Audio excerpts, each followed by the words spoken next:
வணக்கம். Hitech news TV செய்திகள். விருதுநகர் மாவட்டம் சாத்தூர் முக்குராந்தல் பகுதியில் மறைந்த முன்னாள் முதல்வர் ஜெயலலிதா அவர்களின் 78வது பிறந்த நாள் விழா பொதுக்கூட்டம் மற்றும் நலத்திட்ட உதவிகள் வழங்கும் நிகழ்ச்சி நடைபெற்றது. முன்னதாக இந்நிகழ்வானது அஇஅதிமுக விருதுநகர் கிழக்கு மாவட்ட கழகம் சார்பில் விருதுநகர் கிழக்கு மாவட்ட செயலாளர் ரவிச்சந்திரன் அவர்கள் தலைமையில் நடைபெற்றது. இதில் முன்னாள் சட்டமன்ற உறுப்பினர்கள் ராஜவர்மன், சுப்பிரமணியன் பொதுக்கூட்டத்தில் சிறப்புரை வழங்கினர். மேலும் இந்நிகழ்வில் கழக மகளிர் அணி இணை செயலாளர் கீர்த்திகா, கழக செய்தி தொடர்பாளர் அதிவீரராம பாண்டியன் மற்றும் நகர ஒன்றிய கழக செயலாளர்கள், கழக நிர்வாகிகள், தொண்டர்கள், பொதுமக்கள் என ஏராளமானோர் கலந்து கொண்டனர்.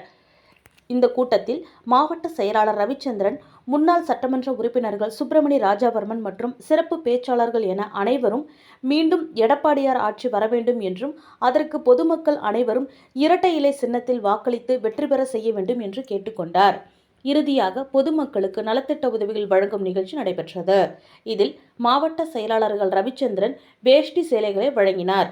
அப்போது கிழக்கு ஒன்றிய செயலாளர் சண்முகக்கனி தங்களது ஒன்றியத்திற்கு உட்பட்ட மகளிரை ஒதுக்குவதாகவும் அவர்களுக்கு டோக்கன் வழங்கவில்லை எனவும் மேடையிலேயே கேட்டதற்கு அங்கு உள்ளவர்கள் எதிர்குரல் எழுப்பவும் அப்பகுதியில் பெரும் சலசலப்பு ஏற்பட்டது. முன்னாள் சட்டமன்ற உறுப்பினர் எதிர்கோட்டை சுப்பிரமணியன் எதிர் வாக்குவாதத்தில் ஈடுபட்டார்.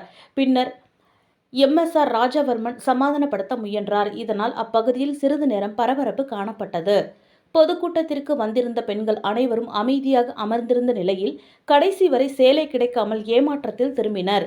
கூட்டத்திற்கு வந்தால் சேலை கிடைக்கும் என்று அழைத்து வந்ததாகவும் தற்பொழுது சேலை வழங்கவில்லை என்றும் புலம்பியபடி கலைந்து சென்றனர்.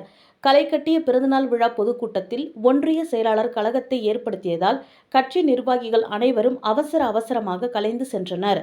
சேலைக்காக காத்திருந்த பெண்கள் அனைவரும் ஏமாற்றத்துடன் வீடு திரும்பினர்.